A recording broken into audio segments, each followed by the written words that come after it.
So, welcome everybody to the reinforcement learning lecture number 2.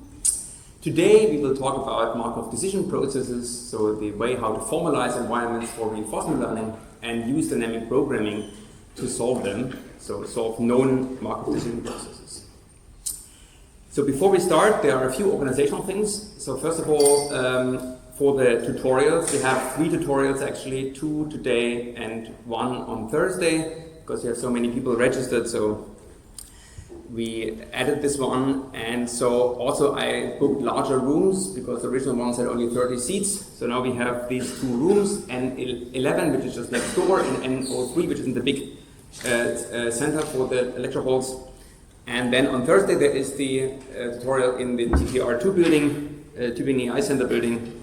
And so please subscribe on Elias to these different groups that they are a little bit evenly visited. Cool. So then today's lecture is going to be a little bit over time. I apologize already. We have somehow a little bit too much to cover, so we will just not quite finish on time. So please stay with me. And the other announcement is next week I'm going to be traveling to a conference, to the European Workshop on Reinforcement Learning, and so Dr. René Geist will take over. Okay, so with these announcements out of the way, a very quick reminder, last time we have been talking about machine learning as a whole and looked at the 3 different branches of it: supervised learning, unsupervised learning, and reinforcement learning. And we realize that reinforcement learning is somewhat special in the way that we are interacting with the system, we are creating our own data, and it's sequential in nature. So we had this view of sort of a separation between the agent and the environment, and the interface, how they interact with each other, is via sensory information, observations about actions, and the agent gets a reward. And then the idea was, right, to find the policy, or find a good behavior that maximizes discounted future return. So we want to behave such that in the future everything is going to be great. And so we want to find this policy that determines the actions, what to do. And then we had a couple of other objects that we looked at, namely the value function, which was the thing that tells us how good is the agent currently doing, and also potentially a model that models how the environment behaves. So, and then we looked at 2 different ways of acting or working in such an environment and essential decision making. One part was reinforcement learning. In reinforcement learning, we did not know the environment, and the agent interacts with the environment and improves its policy by interaction. So essentially, trial and error learning, right? And so on the other side, we had planning, which was when we knew the environment, so the model of the environment is known to the agent. Then the agent performs computation in the model, and then checks sort of, and only then does something in the external world. And so the agent improves its policy by deliberating in the model. So this is also called deliberation, reasoning, introspection, and search, and so on. So these are the 2 different ways how to solve these decision problems. And here, sort of an example, imagine we are playing the game of some kind of Atari game here, and so the agent is sort of computing the kind of joystick actions that are needed. And in this case, if the game is unknown to the agent, then it needs to perform random interactions and learns by these interactions, right? So we get pixels in, and have to choose the right action. And so the other case, when we are knowing the environment, then we can do deliberation, so we can plan ahead what would happen if I do left or right or press a button on the joystick. Then we can sort of look a few steps ahead and then take the best actions that we like. So this kind of methods, of course, you know from like playing chess and this kind of things you would typically approach with planning in the first place, but you can also apply reinforcement learning, and we will see why they are different. Okay, so here in this case, maybe of the esoteric games, you could have an emulator of the game. You could perfectly query what is going to happen, and then you can run. Okay. Good.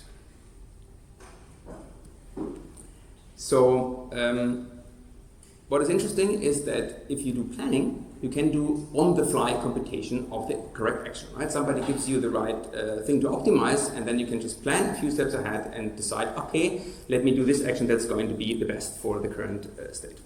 However, naturally, you're not able to search for infinity, right? You're maybe search for 10 steps in the future, or 5 steps, or depending on the environment, you're not going to search, you're able to plan for infinite futures. So typically when you do planning, you are restricted to some kind of finite horizon planning problem.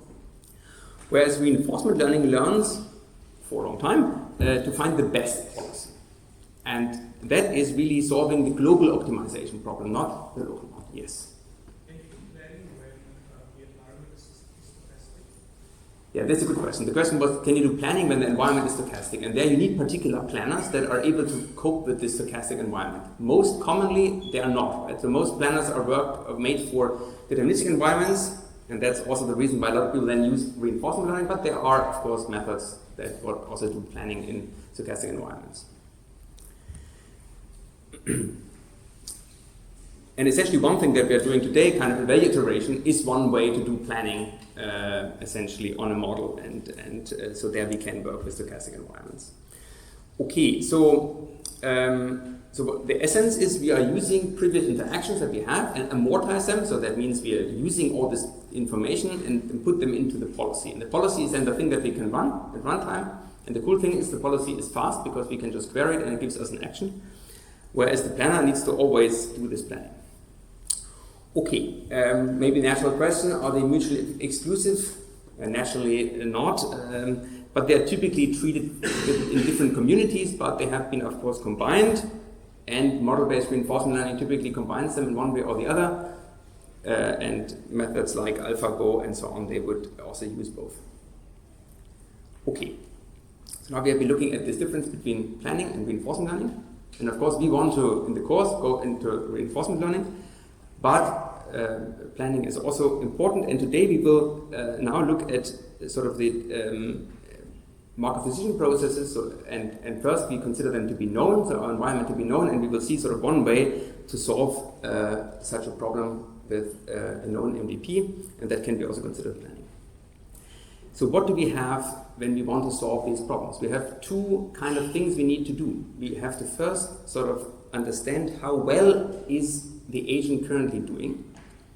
So this is what we call prediction, evaluate the future. We have a policy and ask how good is it doing. And the second part is we want to control. So we want to find the best possible action in order to get the good result. So we want to optimize the future. And so with these two things, we will typically, our reinforcement algorithms also later contain aspects of both or one after another. And this is also what we are going to see today. So now, first we want to look at this framework, mathematical framework, how to describe environments in which reinforcement learning agents operate. And these are called Markov decision processes. Okay, so first of all, last time we looked at already at this particular Markov property, the particular state, namely that had this particular property that if I knew the state, the future was determined, and we didn't have to know more of the past. And so we have this Markov property here. So reminder, how was that? We wanted to say that the probability, wait, this was the wrong pen. The probability of st plus 1 given st is the same as if I would condition on the entire past plus 1 given st minus 1 until s1. So somehow the thing's zoomed in here, which I didn't want. Okay, that works. Good. So, so Markov property holds means our state is sufficiently descriptive of what's going to happen. Right? So that's very handy. So this is the first thing we know. And now we want to look into a sort of a basic version, like not yet the Markov decision process, but we want to see how we are getting there. Namely, we look at first at a Markov process or Markov chain. And so these Markov chains, they simply contain a set of states and a state transition probability. That tells us how likely is it to get from one state to the other. Okay, so we have here S. We always call S our states and P our transition probabilities, and here we write probability from going from S to S prime is exactly this. So the probability that if you are now in state S, we transition to S prime. Okay. So now in order to make this a little bit concrete, let's look at a particular example. And there I thought maybe we look at a possible Markov process that would describe a student that visited this lecture in the afternoon. Okay, so let's see how that goes. So imagine, the student wants to do the exercises, so first needs to find the lecture notes or the handwritten notes, and then maybe a student could transition into solving problem 1 of the exercise, and then solving 2, and then if that's done, it could solve it, submit it, and then go to sleep. But of course, right, what can happen? Well, lecture notes, can't find them. Where are they? Under the bed or somewhere else. And then maybe the student gives up and better go out. And after some drinks, the student can decide to either go back and try again, or maybe it was a too long evening and directly goes to sleep. The other option is that either here, when we are finding the notes already, we get bored and get attracted to watch some Netflix, and then after we have seen the Netflix series, we decide to continue solving the exercises, or we directly go to sleep because we had been doing the binge watching, and then there was evening. Okay, so you see, we can model whatever kind of process we want here. And so now let's see. So here on these edges, I have put probabilities of how likely it is to go in one or the other edge, right? And the probabilities that outgo from one of these nodes, they need to sum up to 1, right? So here, from find nodes, we have 0.2 to go to out, 0.2 to keep finding nodes, and 0.1 to Netflix, and 0.5. This which sums up to 1. Okay, cool. And now we can look at what are possible results of running sort of this Markov chain when we start in the find nodes option. So let's just call them a little bit shorter here for this. So Fn would be find nodes and so on. You can see the simple abbreviations. And then, so what would be possible sequences, right? We could start in find nodes, then do problem 1, problem 2, solve and sleep, the straight version, or could go out and then go back to find nodes, and then we could again do find nodes, and we do problem 1, and then we go to sleep. Or we would have much longer sequences, right? So you can imagine that you can go around in this. So the very long one down here would be also a possible sequence of states that are possible under this Markov chain. Are there questions? Yes?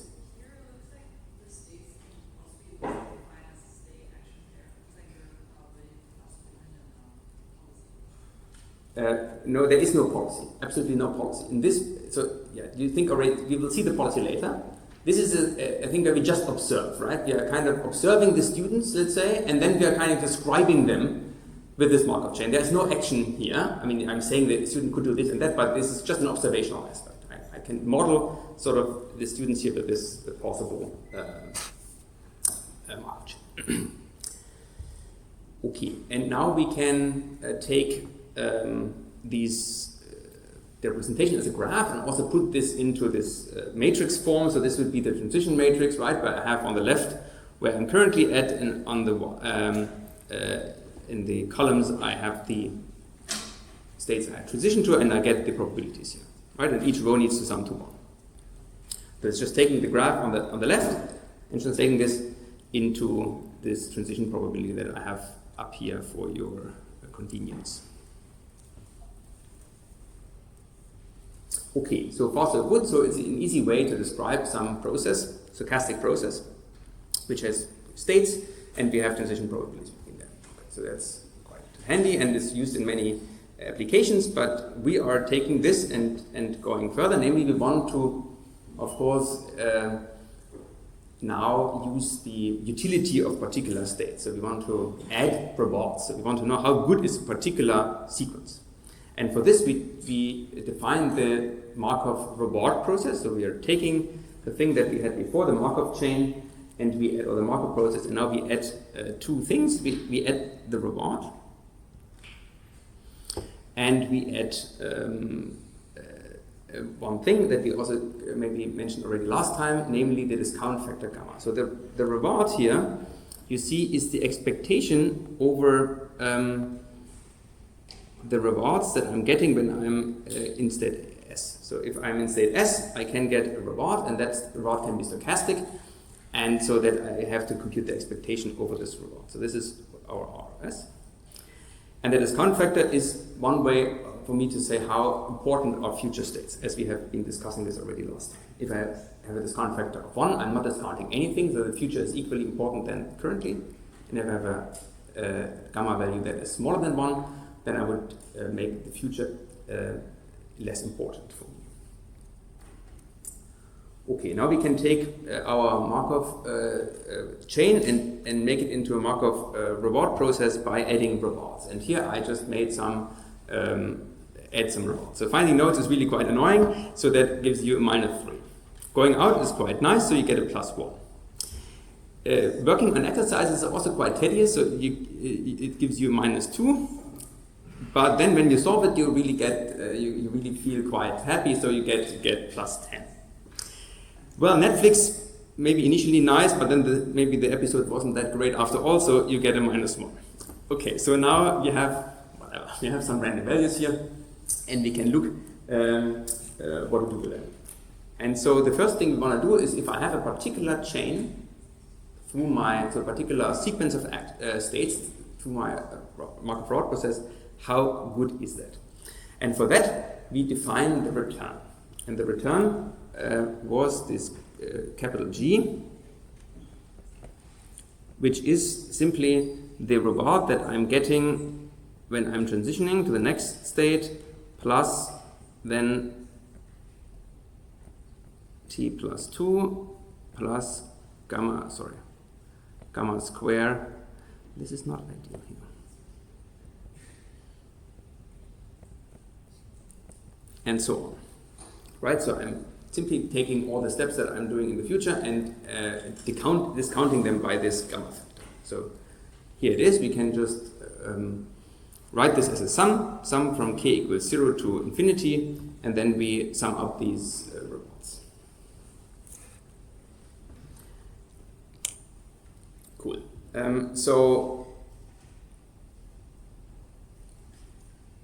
Yes, so this discount factor has this particular property that it allows us to make the system more or less short-sighted. So if the gamma value is 0, then we are completely myopic. We only look at what happens exactly in the next step, and we don't consider any future. Whereas if gamma is close to 1, we are very far-sighted, and we are taking the entire future into consideration. Question? Yes? What would happen if we don't know the rewards for our future states, for example? Yes, very good, very good, very good. That's exactly also why we have this value, and maybe this is also this question, why is discount often used? And let's do that and just answer your question.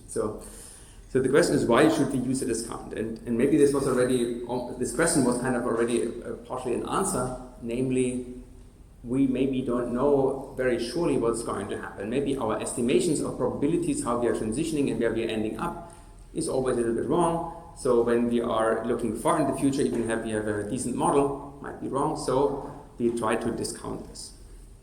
The other thing why we want to use discounting is maybe practical or mathematical reason, that if you have this infinite sum here on the top, which I have here, if you have this infinite sum, we want to maybe compute it nicely, and so the discounting factor makes that thing finite.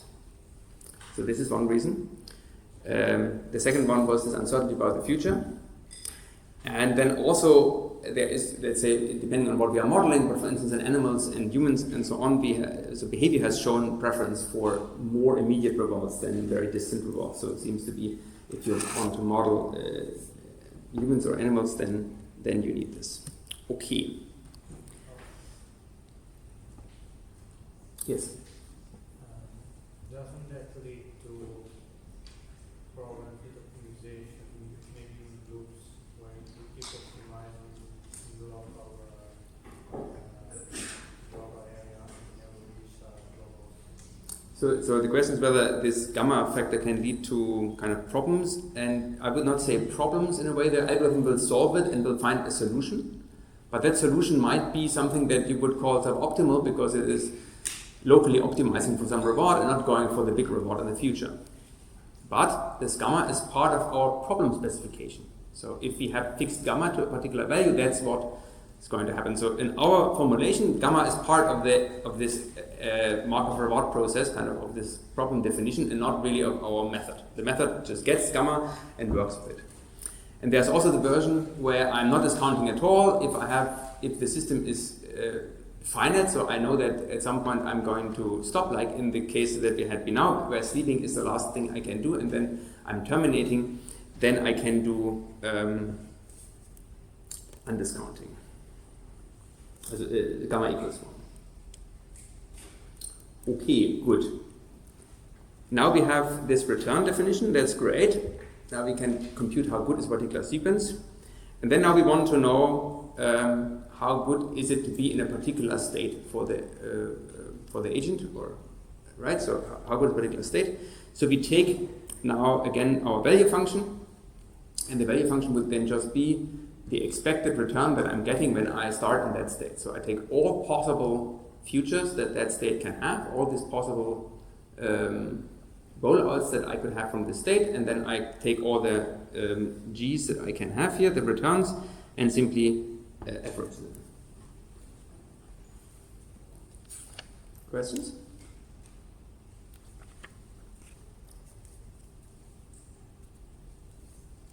Okay, so let's see now in our case how this actually looks like in this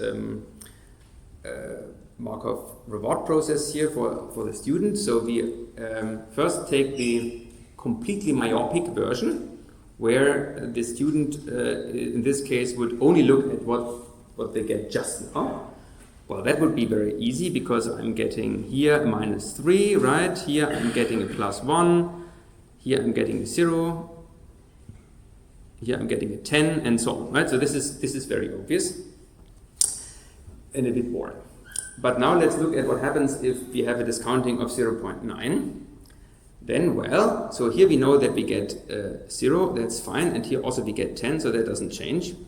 But now, for instance, in this state here, and the state on the bottom left, we would already get some value of 3.05. So somehow this doesn't really work today very well.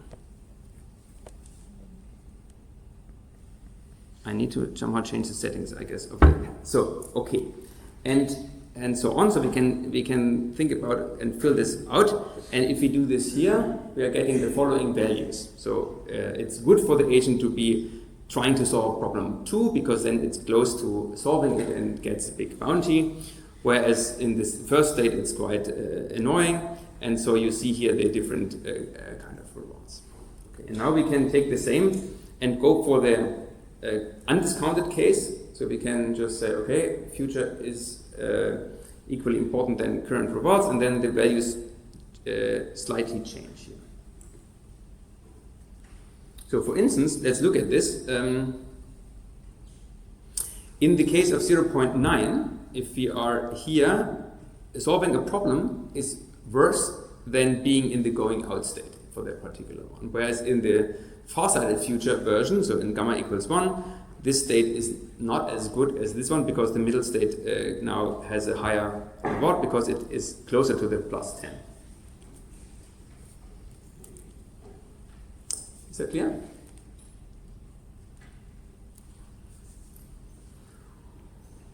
Okay. Now let's see what we can do now, namely to compute this value function. Yes.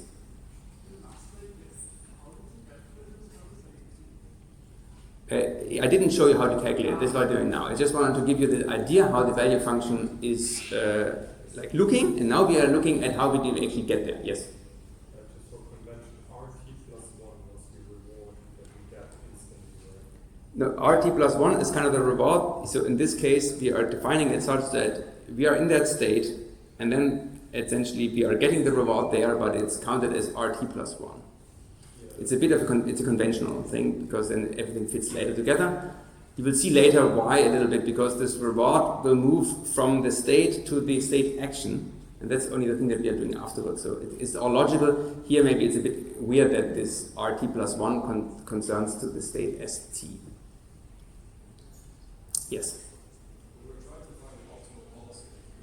There is no policy yet. No policy yet, right? Important. There is no policy, there's no actions. It's all just a Markov chain here. The discount factor still can tell me what would be good states, right? Exactly, that's what I said. So the discount factor tells me how good is a particular state if I continue in that Markov chain. And you will see that this is really handy, even though we don't have a policy. You'll later see that we can convert a particular MDP, like we really want to look at, with a policy into this Markov reward process. So that has some sense. Mm-hmm. So, as if I understand correctly, the value is depending on the state we are currently in, right? Yes. That's right. Which one maybe we were at for this example? I mean, we have a value now for each of these states, right? Every state gets its value, namely the value which is here the expectation over all the returns that I'm getting when I start in that state, right? So let's say, imagine I'm in the state up here, in the first state, and then I'm asking what happens in all possible futures. Maybe let's take this version. So here I'm starting here, and I get all the possible rollouts. It could be this one, it could be this one, right? All these possible states that I could have, right? So, and I take all of these with their respective probabilities, and then I'm averaging them. And then I know in expectation what's going to happen if I'm in that state. Yes? Is the discount factor something that you said before, or is it also possible to learn it? The question was whether one can learn the discount factor. And I don't think that's not really clear what that would mean, because it is really... In principle, often you would probably want to have a very small discounting because you want to eventually reach something very good. But then it depends on how certain you are. So maybe with some kind of uncertainty estimation that would be possible, but I don't really know much about that. Mm-hmm. How do we calculate this expected value of these states? Let's do that now. Yeah. Let's do that now. That's what we're doing now. So that's exactly the thing that we want to look at, right? So how do we get that state? It's not totally trivial, but also not too complicated, because we are having this Markov property that we only have to know. The state is already enough for us to know what's going to happen in the future. Okay, so we are trying to decompose this problem of computing a value into what we are getting immediately and what we are getting in the future. Okay, so this is a decomposition. And now we can write this out. So let's say we do... why is that happening? Okay, so we want to compute V of S equals the expectation over our return GT, ST, man, that's really annoying, equals S. And now we can take this apart and say, okay, we take this G apart, right? It was RT plus 1 plus gamma RT plus 2 and so on. And now we can write this into the immediate return, which is this one. So x equals expectation over RT plus 1 plus gamma, and then all this that comes here is now exactly our return of what we are getting in the next state. So this would be g of t plus 1. Okay, so we decompose this first of all, and then of course we have been all the time in st, so in s.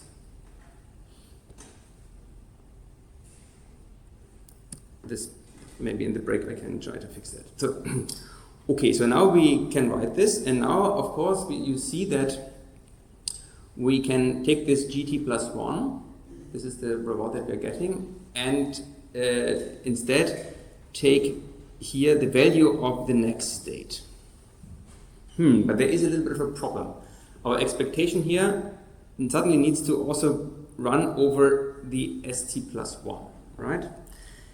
So, well, luckily we know the entire system, so we have our transition probabilities and we can compute it. So we can say here value s equals r. So the reward that we are getting in this in the first state is an expectation. So this was this curly r plus gamma, and now we have to look at what are all the possible states that we can get at. So this would be s prime, and now we look at okay, how likely is it that we go from s to s prime? So this was our transition probability s prime, and then we simply take the value that we would get in this next state.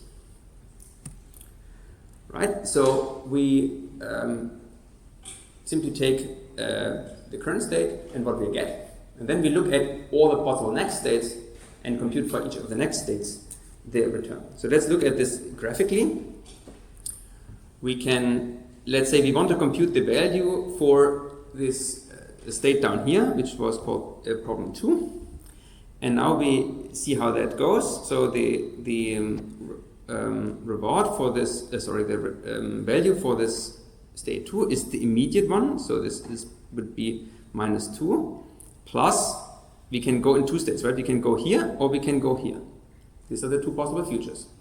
So we take the sum over the future, one is 0.6 and the other one has 0.4 probability, so we get down here the equation. So 0.64 is computed from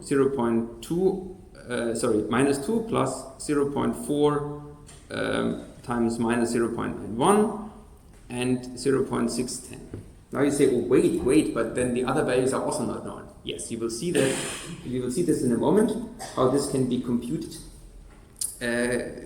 together. So we can write this equation that we had here earlier, this equation, we can write this now simply in matrix form. So our value, this v, is now a vector for every state 1 entry, right? So it's as many states as we have would be the column vector, and then this reward is also for every state we have a value, and then here this is again this our previous value times this matrix, which is state by state size, and then discounting. So this is a recursive equation, right? V is r plus gamma probability transition matrix times v. And now, of course, we can, this is a linear equation, and we can just rewrite this in terms of v, and then we are getting a closed form solution here. Namely, this will be just v is 1 minus gamma p to the minus 1, so we need to invert this transition matrix r. So this works if our transition probability matrix is here, or this no, I mean this 1 plus is 1 minus gamma is of course invertible if gamma is not 1. So for this to be always solvable, gamma needs to be smaller than 1 here. Good. Yes. For the value of node C2, we also needed negative 0.91.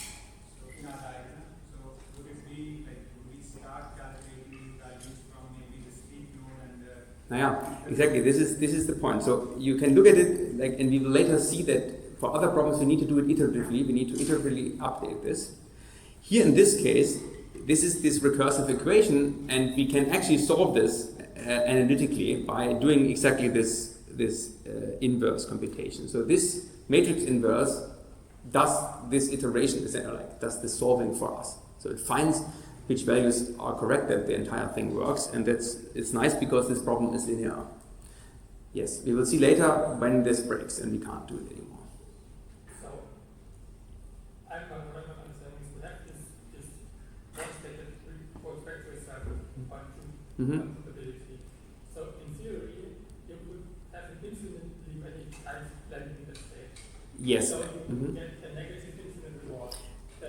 If gamma is 1, that doesn't work. That's why also this equation doesn't work for gamma equals 1. You can't invert that matrix anymore. It's singular. And because you will also get infinite rewards, so this doesn't work. But as soon as you have this counting, then the reward that you can accumulate is bounded by.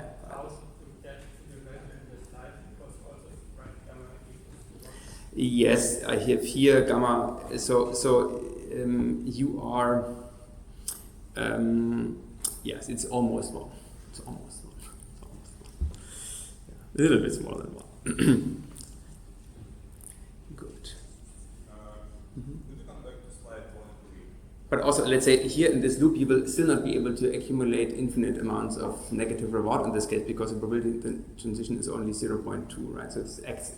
So this thing is kind of still correct, but you have to be careful. Sorry? Previous slide. Mm-hmm. Yeah, it seems like last transition in the equations isn't valid because you can't substitute G with V because you have to take expectation before that. Yeah, I just moved this expectation. So it's slightly sloppy notation. So the expectation. So this expectation here is essentially over all possible futures, and here I'm just sort of also compute the expectation over this st plus 1. I moved that into this expectation operator, and I'm saying that this is a bit. That's why we have to here take this expectation by using the probability transition for the next state. Otherwise, we don't know where we're ending up, right? So I shortened this a bit because it would be just a long, clumsy. Yeah, but I mean it's a constant, so you will take expectation of constant here because V is essentially a constant. Wait, what is a constant? G. V.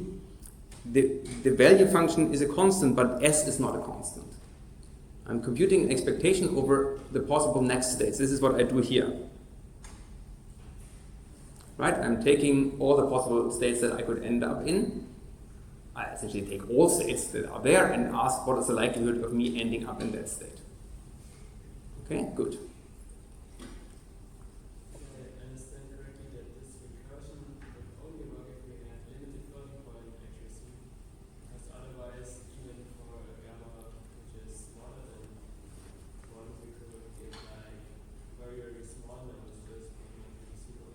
Sure, I mean, whenever you do compute anything on the computer, you have to take care of numerical issues, right? And that's the same here, so it depends on what you do.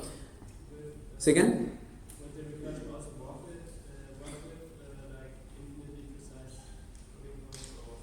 No, I mean, this is math, right? The math works mathematically, so that works all the time, and the problem is rather if you have finite precision, whether you are getting the right results. Okay, good. So let's move on. Okay, so what we have done now, we have now taken a look at a Markov process, no action sets, states, and transition probabilities between them, and have been able to compute their the value function, so the value for each particular state.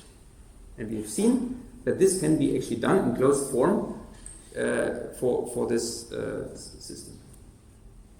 Now we want to look at the actual Markov decision process, which is now putting the agent into the game, right? So far we have no agent, but now we put the agent into the game. So the agent is the one that takes decisions over the actions, and otherwise we have the same Markovian state. So we have here what we had before, our state S and our probability matrix S, P, sorry, but we have now these finite actions here. And so this is all the actions that the agent can perform. What is interesting now is that our transition probability starts to now depend also on the agent's actions, right? So it's not just where I am, but it also depends where what I'm doing. So it is from S to S prime given A. And so this thing is the probability that I'm ending up in ST plus 1 equals S prime, given that I'm currently in state S and I'm performing action, action A. So this is now our probability transition matrix becomes now three-dimensional, at least, so S prime, and A. And our reward function also depends on the action we are taking. So the definition that we are using here is I'm in a particular state S, I take a particular action, and then I'm getting a reward. So here this is seen here. Yeah. Why exactly is the reward function here an Expectation, yeah. It's, because why? Because we cannot get other rewards than the reward we get instantly, right? yes, indeed, but this reward doesn't need to be the same every time. Imagine there's a slot machine and you're gambling. Every time you pull the lever, the same action, but sometimes you get a reward, sometimes you're not, right? And this is perfectly modelable. So like we can do this. So every particular reward is different. So it's maybe 1 times 0, and then sometimes we get the bounty, and that's why the expected reward, or this curly R here, is the expectation over the outcome. So this is accounting for a stochastic environment. For most cases, you can think about this as just a number and it's the same, but just in general, it's an expectation. Yes. Why is it important that we have only a finite set of actions? Well, for practical reasons, we need this because otherwise we can't really write down these update functions and so on. We will later see in the lecture how we do this when we have continuous space actions and so on, but sort of in the clear Markov decision process we have. Like that, you only multiply the actions enter are like conditions, so like it. But still, if I want to model this as a, let's say, tabular like transition probabilities, then I need discrete actions. But of course, I can extend this to continuous actions, but then I need a slightly different formulas. But mathematically, yeah, I can do that. Practically, it's a bit difficult, and also in a couple of places where we, for instance, want to solve that in closed form, we need explicit expressions. Okay, now let's take our student MDP, our student model, and make it now this MDP. So now I changed a little bit the notation because the states are essentially what we are doing at this moment. So searching nodes or solving or going out or watching. And then the actions would be that I decide to do a particular thing. So for instance, I decide to solve problem 1. I decide to go to sleep here, or I'm deciding to go out. And then I'm getting the rewards when I'm deciding and doing this action. So here I'm kind of getting the rewards by going into this transition, going out.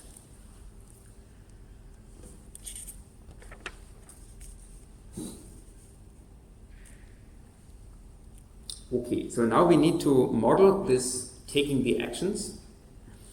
And so now let's see how we do that. So we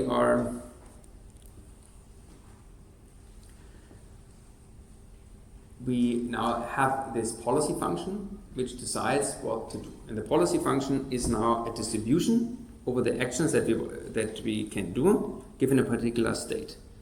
So policy, we write this always as pi, and we write it short as pi a given s, is the probability of choosing the action A when we are in state st equals s. So this is our definition of how we model the actions, right? So in every state there is a probability distribution over which action we can take. And as we said that our Markov decision process has this Markov property, namely we only need to know the particular state and not all the past, the policy only needs to look at this one state. It doesn't need to look at anything else. So that's handy. That's why we can write this so compactly. Also, this policy here is stationary. That means always when something is not changing over time. So the policy is sort of given. Once we write it like this, then there is no depending on time. It only depends on S, on the state.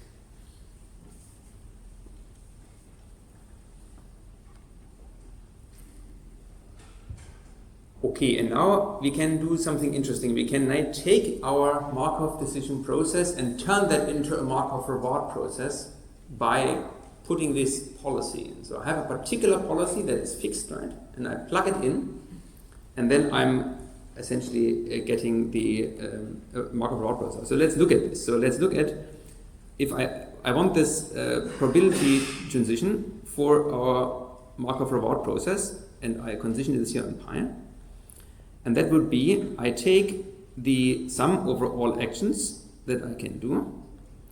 Then I ask what is the likelihood of my policy doing that action times the transition probability S prime A.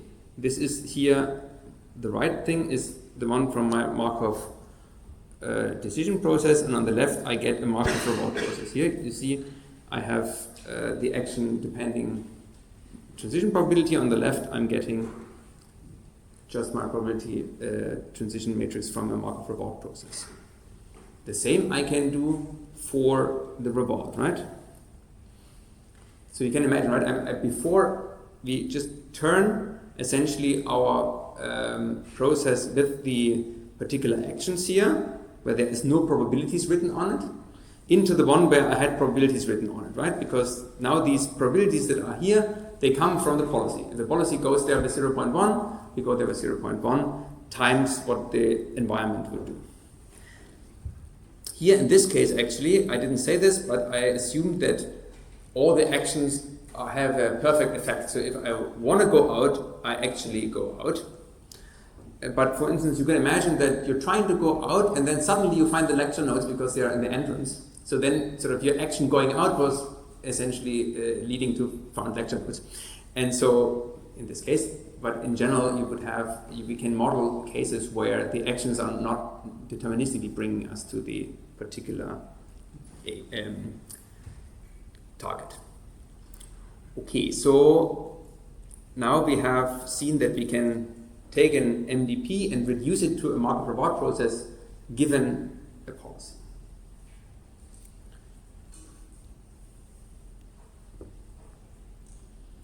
And now we want to look at how do we compute now how good is a particular policy.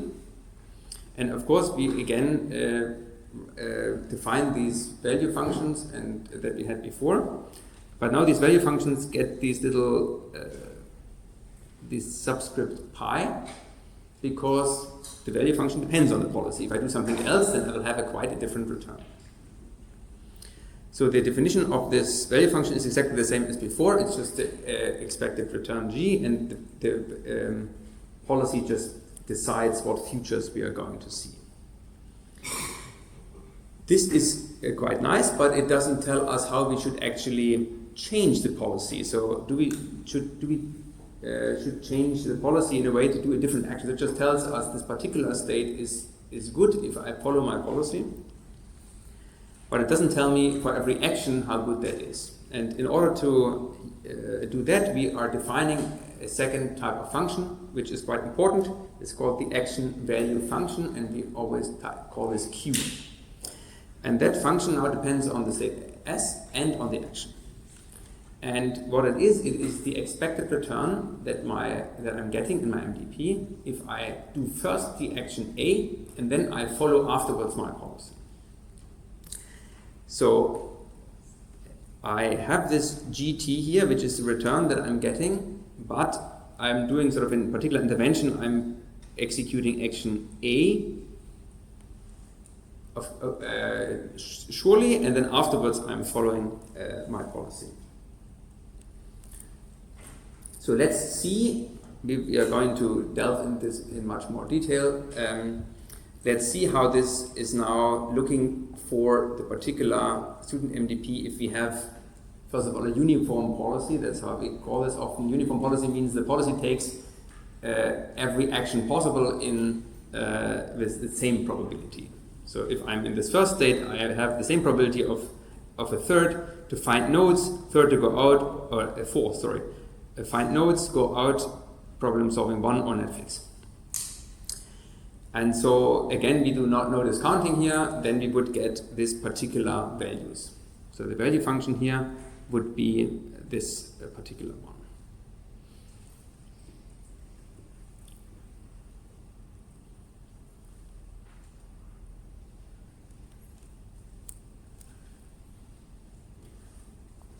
Now let's see how we can compute now this, how is that actually computed, this value function, and how we can update it. So imagine we want to update this value function, compute the value function for this state as we had it before. So what is that?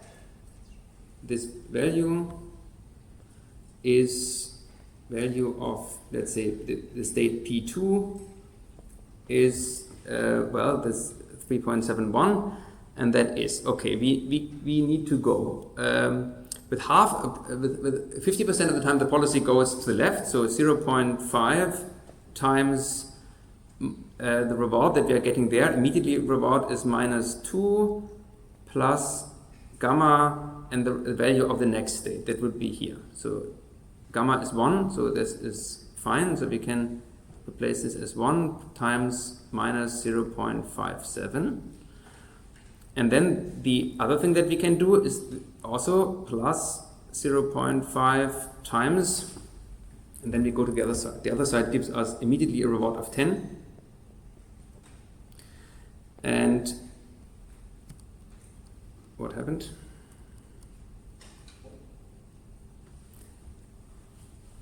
And then afterwards we are going to the state, the sleep state, which gives us 0. Plus gamma was 1 times 0. Okay, this is how we compute the reward. This is how we compute this value function for a particular state recursively by looking at these states around. Of course, as I said before, I can also do this again by taking the entire MDP, translating this into a model reward process, and use the closed form solution. Now we can also do that for the state action values. So here we are now computing the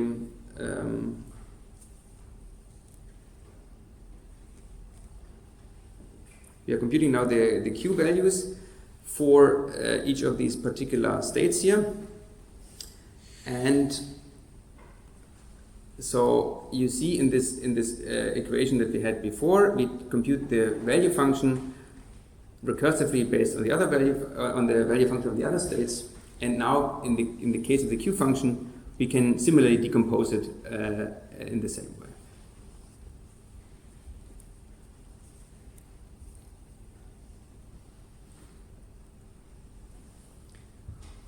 Okay, so now let's see how we can compute so let's derive these equations and see how we can derive one update from the other.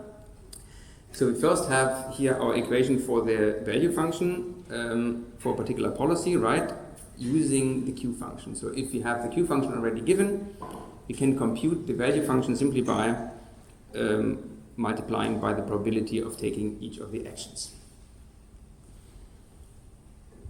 So similarly, we can now take and compute the Q function. The Q function was the reward that I'm immediately getting times the discounted future. So this is my immediate reward by taking action A. And then I go to the next state. So let's say I'm in this state down here.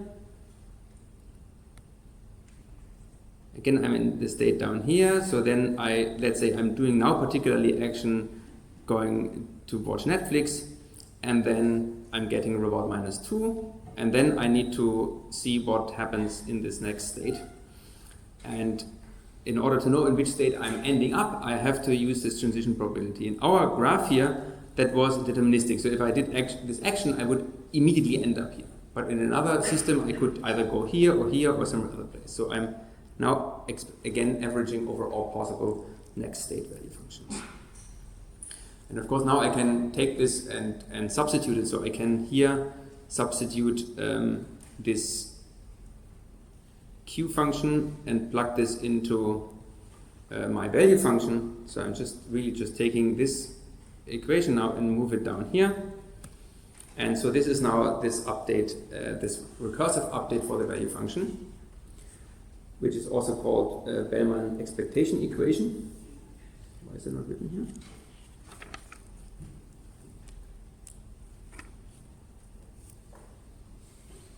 Yeah, so this is our Bellman expectation equation to recursively compute the value for a particular state from the values of the other states.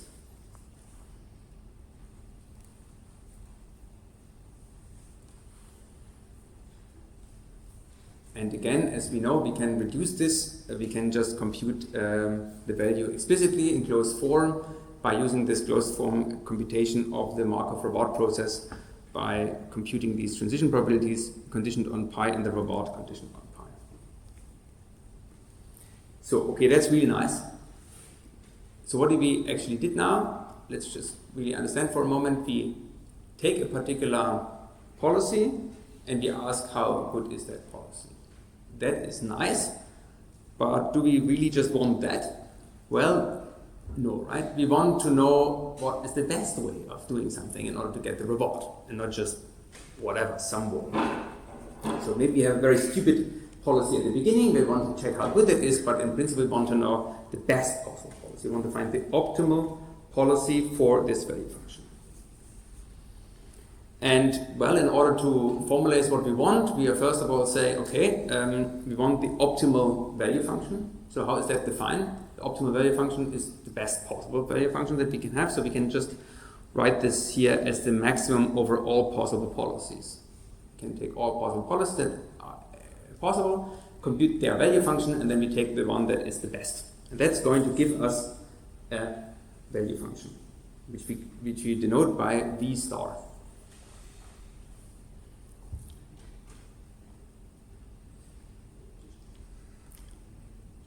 We can do the same for the Q function.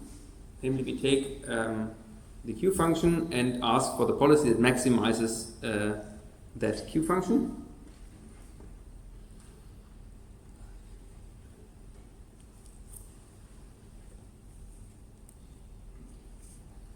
So this, what does it mean? So this V star gives me the best possible performance that I can have in the MDP. So if I know this value function or the Q function, then I have solved the MDP. For the value function, we need to see how to do that, because currently it just tells us how good is a particular state, but it doesn't tell you exactly how to solve it. But we will see. Let's first of all look at this example and just see what would be the, let's say, optimal value function here. So the optimal value function would, the optimal policy would go straight down here along this path, and from these distractor nodes it would go back to the main path. And here I showed the rewards that the value functions for each of these nodes. So suddenly this find nodes is not anymore -3, it's actually 6, because I'm very quickly be able to go down and solve the task and submit it and get the -10, because I'm not going to go to all these other states that distract me. So with a particular policy, you see the value function looks very different than the one that we had initially from this randomly meandering policy that would just do whatever. Are there questions?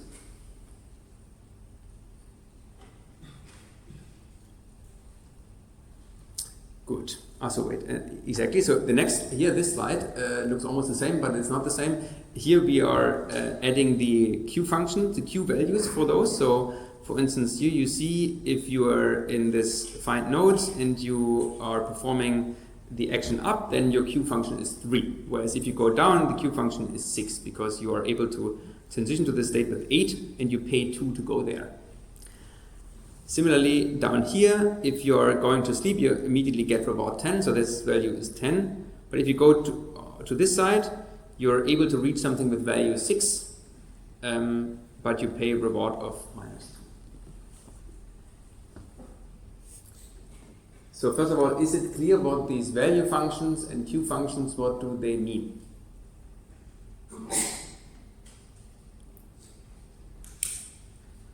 More or less.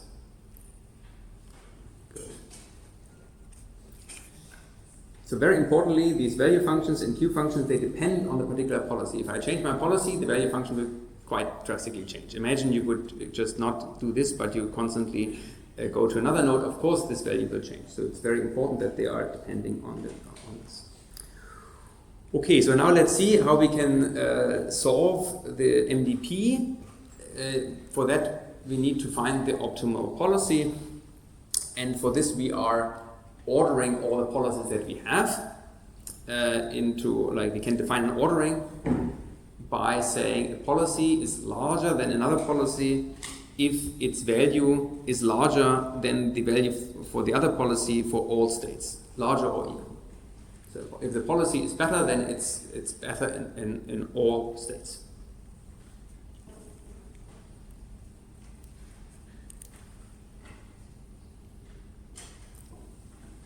So now, importantly, this theorem now tells us that we can actually do this maximization and find an optimal policy, because it tells us there is, for an MDP, there is an optimal policy that is better or equal than all other policies, so there exists this maximum.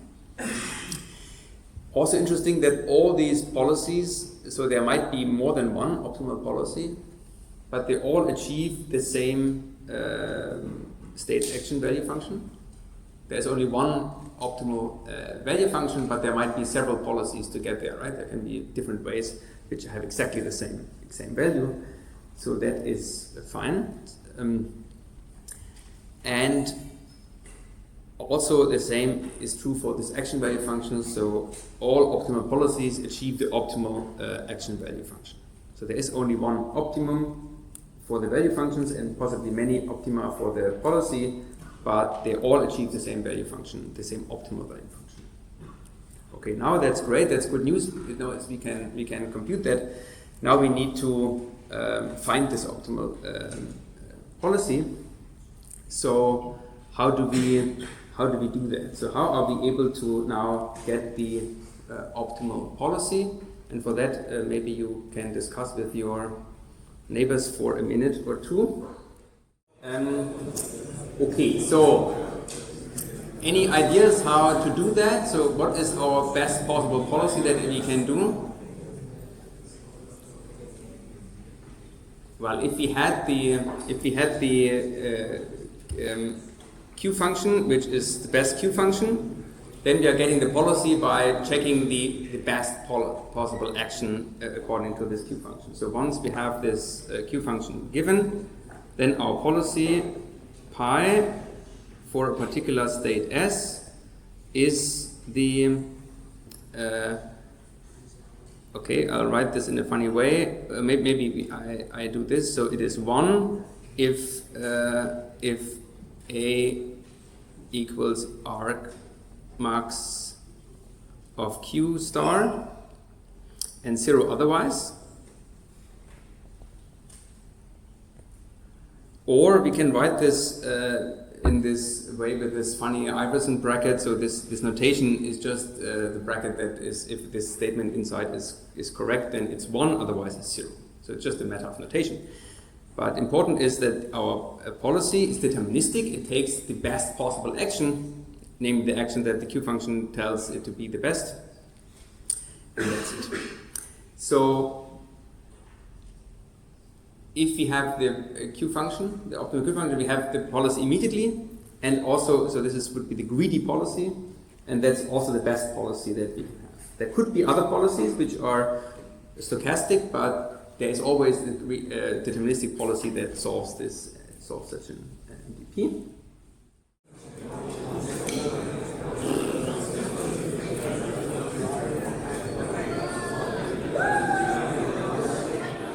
Now we want to you look at dynamic programming as one way of finding this optimal policy and optimal value function of a Markov decision process. So first of all, dynamic programming. Who knows what that is? Everybody, I hope, yeah. Almost everybody. That's good. That's good. So maybe just shortly before we start with it. So dynamic programming is quite an old term, and dynamic refers to this sequential or temporal component of a problem, and programming is, let's say, more the meaning of optimization. So we want to optimize a program, in this case the policy, and it's a bit like this mathematical term. Mathematical programming is optimization. So similarly, you might know linear programming, which is linear optimization. So that's where this word comes from. Okay, so dynamic programming is a method to solve complex problems by breaking them down into simpler problems and then combining them, the solutions to the subproblems. And so, when can we apply dynamic programming? Well, we need two properties. One is the principle of optimality holds, which we will see, and the optimal solutions can be decomposed into subproblems. And so this optimal substructure means that once I have a solution for a particular subproblem, I can reuse it and don't have to recompute this. So this is the principle of optimality. And the second thing that we need is that we have some kind of overlapping solutions, right? If I'm solving a problem and our subproblems never reoccur, then that doesn't really help. Okay, so let's just look at a simple example of a person wanting to fly from A to B, from start to goal, and there are different ways, let's say, to go from here to Tokyo. I could fly over Munich, I could fly over Stockholm, or I could fly over London, and then maybe with some other hops. Now, once I have figured out what is the best way, let's say here from this node, to go over, let's say from here, maybe I want to go over Stuttgart, A, and then, why does my pen not work? 1 second. My pen also got asleep during the break. So we can go over this node, let's say this is Stuttgart, and then I have another hop, and another hop, and I have the same solve for, let's say London, and then this would be Frankfurt or so. Once I have the best path from Munich or from Stuttgart to the goal, from London to the goal, and from Frankfurt to the goal, the only thing that I need to solve is this subproblem. The subproblem of me coming to either of these 3 airports. I don't have to consider afterwards how I'm continuing. This problem is solved. I have solved the problem from A to the goal, B to the goal, and C to the goal. So I can reuse all these problems here for solving this. Similarly, I can solve, in order to compute the distance from A, I can solve or use already my distance that I had from D to the goal in order to use it for computing my distance from A. So this is generally how I can think about this dynamic programming, or problems where I can apply this. Now, of course, what we are wanting to do is we want to solve this Markov decision process, and the question is, does it work? Yes, it satisfies both of these problems. Namely, we have these decomposition, so this recursive substructure, as in the Bellman equation. My current robot and what happens next was the solution. And this value function is a thing that stores and these values, and I can reuse the solution, so they overlap. Great.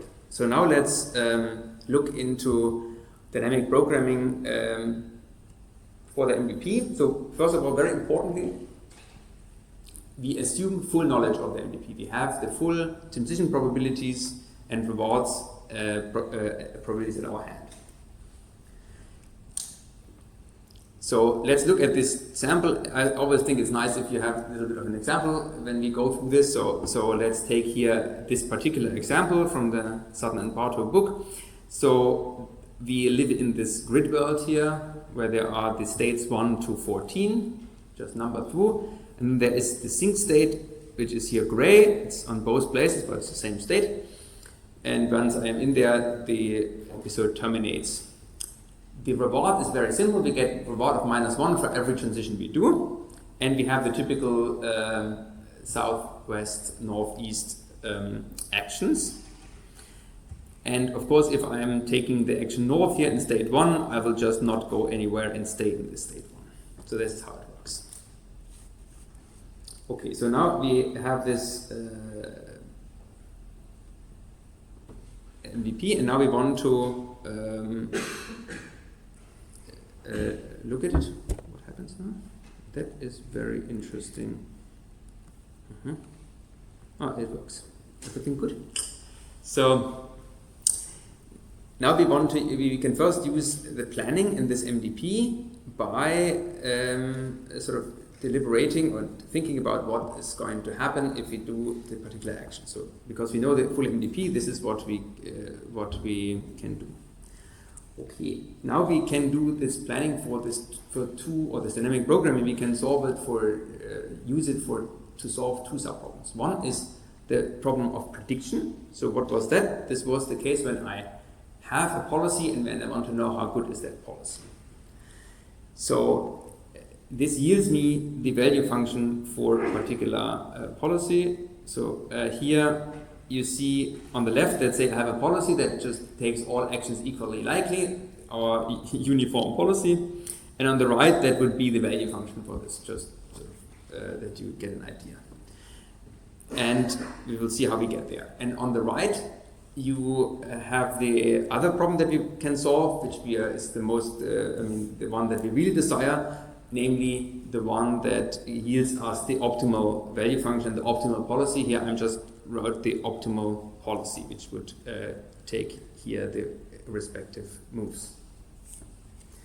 So these are the two problems that we can solve with dynamic programming here in this MDPs. So now we want to look at the first version, namely for this prediction task. So we want to take a policy and check how good it is. So here again, on the left we have our environment, on the right you see the random policy here, and so this is our policy pi, and this is the value function for the policy pi. This we want to get at, but we don't have it yet. I'm just giving you this idea where we want to get it. Okay, so dynamic programming is an iterative algorithm, right? It starts with the first guess and then optimizes it further and further by using sub-solutions. So it's quite simple how we want to do that. We are at every iteration, we are taking all the states that we are having, all the states S, so here 1 to 14. And for each of these states, we look at, what would be the values of the neighboring states, and use our Bellman equation to update our current estimate of the state. And so let's do that. So the Bellman expectation equation, how was that? So, well, we have, we are in a particular state S, so let's say we are here in the state number 10. Okay, and we have now our policy. What is our policy doing? Well, it goes with equal probability in all directions. So, first of all, sorry, why does that happen? Very strange indeed. So we get our immediate reward that we are getting in state S and doing action A. And then we have to see what is the value of the next state as before. So discounting times all possible states that we can end up in. So S prime, probability that we go from S to S prime with the action A that we did times the value of this S prime. Okay, so this is what we can do. It's really strange. Good. And so this is now our equation. We can draw this equation with such a what we call backup diagram. It's just a graphical representation of that update. So it looks like this. It looks like this tree. We are here in state S. This is a particular state. Let's say the number 10, and then we our policy can take the different actions. So this are these paths. So action 1 or action 2, for instance. There we're getting already a reward, and then once we do action A, the environment chooses where I'm going to end up in, and that is now our value of the next state. And so I'm computing this, all these values together. Right? We have to do all these expectations or these sums because we don't know where the environment will bring us. It's not a deterministic, but a stochastic environment. Of course, now this equation that we have up here, we can now again write in a compact form here in terms of these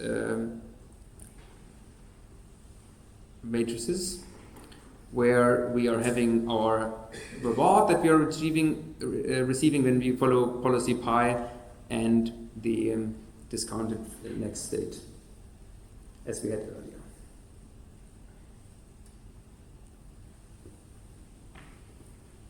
Okay, so now let's look at this in practice. So we start at the beginning with an initial guess, which here would be all values are 0. That doesn't matter. We start here with whatever initialization. And then the next step, k equals 1, we have applied this function, this update to every cell here, right? So every of these cells now, we did an update. And yes, what happens, of course, every of this cell gets -1 if you transition. All neighboring cells had value 0, so it's always -1. Next step is already more interesting, because here, for instance, in this state, all neighbors were -1. All these 4 neighbors were -1. But, and you receive a -1 for the transitions, that's why we get -2. Whereas these guys, one of the transitions would lead to the goal, that's why the reward, the value is already smaller. And so you see here how this algorithm slowly propagates this until we are ending up in this value. And it looks maybe quite surprising that the value of a state that is directly next to the transition is actually -14. Well, that means the agent is actually, when it's randomly running around in this environment, 14 steps randomly meanders around before it hits randomly the target, the one of these sync states, or the gray state. Is that clear? So we have simply taken this MDP, taken a particular policy, compute the value function for it. Okay. Now we want to improve that policy, so we have done this evaluation step, and so now we are using the algorithm that is called policy iteration, which is exactly doing this. So here, maybe let's look first at this right figure for intuition. We start with a particular policy, then we evaluate the value function, we get a particular value function, and then what we want to do is we want to now compute a better policy based on this value function. The value function already contains information what to do. Now we're getting a better policy, then we can, with this new policy, update our value function, and then we iterate this, and at the end we are ending up in the best possible value function. So in practice, here we are computing this value function for the particular policy. With our Bellman expectation here, it's this, not the recursive version, but what we had on the last slide. And then we are doing this second step, which is important. The second step is now the step that sort of makes us better. And it's a very simple one. It's called the greedy policy improvement. Why? What it does, it just simply takes the action that is the best according to the value function that we already estimated. And then we iterate. So what is really cool is that this policy iteration always converges to the best policy that we can have. Let's take a look at this now in action on our example. So we start here with the random policy, and we now compute these intermediate value functions. And here on the right, we see what would be the greedy policy with respect to the left. Okay, so this is, we start with a random policy, then we compute this, and then we only use this here as a visualization for us. It's not actually the policy that we are running. And you see already after one step the policy would do the right thing. After two steps it would do the right thing in these states. And after three steps of this value estimation or policy evaluation with this stupid random policy, the value function already contained enough information of what to do. Namely, our greedy policy with respect to this value function is already perfect after three of these iterations. When we do this to convergence, nothing changes here. So all these ones, the policy is already optimal. And then we're kind of done already. So in this very, very simple case, our policy improvement converges after one iteration, namely after once estimating the value function, and then we're done. Yes, questions? Does this mean that depends on the dimension of the grid? Yes, that's very good, right? So you see here that at least we needed three steps because otherwise we wouldn't even propagate the value from the sync states towards the center. So this diameter essentially is at least 3 because we need at least 3 steps. Very good observation. Other thoughts or questions?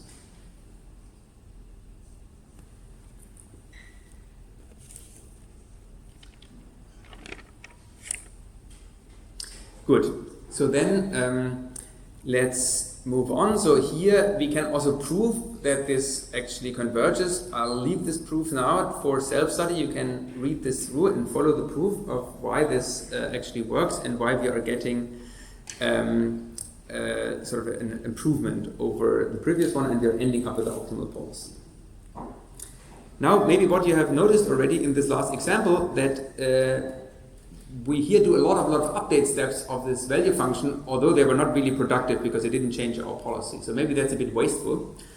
And that's why there is the algorithm which we are looking into now, and which you're also going to implement in your homeworks, which is value iteration. And value iteration is really very much like the policy improvement, policy iteration algorithm, except that it just does one step of policy evaluation. So it updates the value function, and then already with this little bit updated value function computes a new policy, takes a new policy to update the new value function. So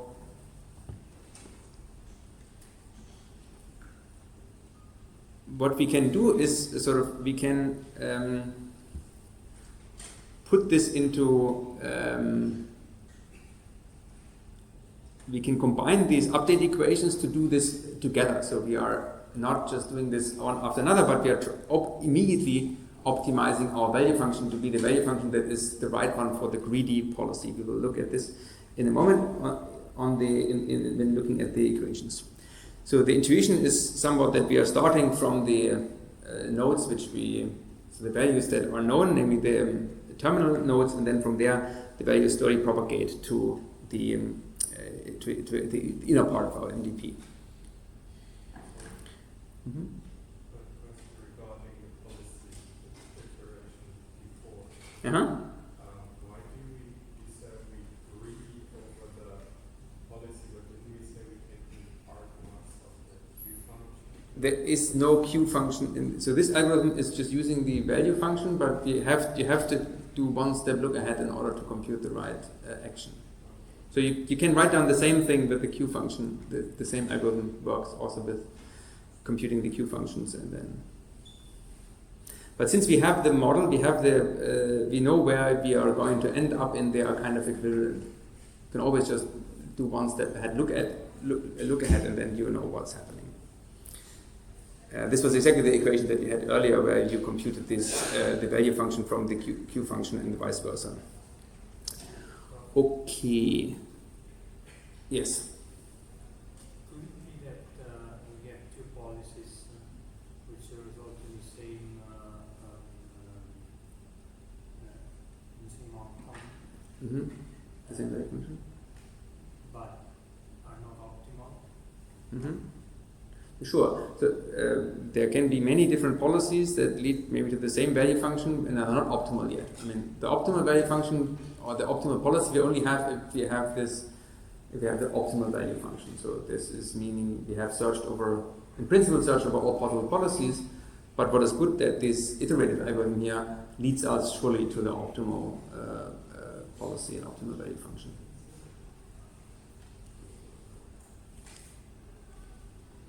So let's look at how this works. So, yes.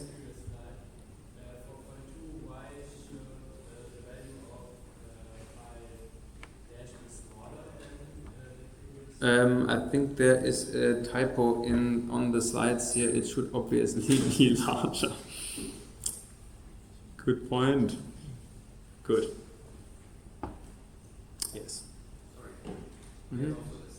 What does the arc mean in the content? The arc mean, yeah, exactly. So unfortunately, this is somehow on the slide. The equation is kind of missing. So this arc here means that I'm doing the max operator over these two branches. So I'm choosing either the left I'm choosing the branch with the highest value, which is namely the action that gives me the largest value. So this is what I will do now. So let's look at this algorithm, and then we will see where this appears. Unfortunately, the formula was not on that slide. So I want to improve my solution that I have so far I want to improve my solution based on the solutions that I have already for the next state, and then in this way I optimize it. So what we are doing now is we are first starting with, for all the states, we update this using this Bellman equation, but now it's the Bellman optimality equation. Okay, so it's exactly the same as you had before. This is all known. But now here is the max. So we are already taking the action which is maximizing our next step. So we are looking, what can we do according to our current estimates, and we are already taking the greedy best action that we can take. And so this we do, and if our value function is still changing, then we are continuing, otherwise we converge. So we just check whether the value function is stationary already, not changing anymore with the updates, and then we are done. You see that there is, funny enough, no explicit policy here. We have completely removed this because the policy is anyway given by the best possible actions under the value function. So the policy is implicitly given by the model and our transition probability density. Maybe as an interesting note is that if you optimize that, the intermediate value functions might not be a value function for a particular policy. There might be no policy that will give rise to this value function, but that doesn't really lead to any problems. What is important that this operation also converges to the optimal value function, as it is also kind of the same as this policy iteration with one step of policy evaluation. So now let's see how that works here in practice. So this is a similar maze where we only have one single state in the top. And you see here how this value iteration is slowly updating from all zeros to all minus ones, minus twos, and so on, until we are essentially having here this case where we converged, and essentially every state here contains the value which is simply the distance to the goal in this very simple MDP. Okay, so the value iteration algorithm is essentially pretty simple. We are essentially have to run iteratively this equation on our system, and then we are done. And this is called Bellman optimality equation, because it is this recursive Bellman update, but within max operator in here, and not with the expectation. Okay, so we have been looking at sort of synchronous dynamic programming algorithm, synchronous because all states were updated at the same time and not sort of asynchronously. So there we go over all states, update our value function, then update this again. And then we have this different we can use it in different ways. One was for prediction. Prediction means I have a policy on the value function. This was the first part here. I use Bellman expectation equation and I get the iterative policy evaluation. This part I can actually even solve closed form. For control, I have this Bellman optimality equation with a max operator here for value iteration. This is nonlinear and I cannot solve this closed form anymore. And in between we had this policy iteration, which was using the Bellman expectation equation to compute the value function and then do greedy policy improvement.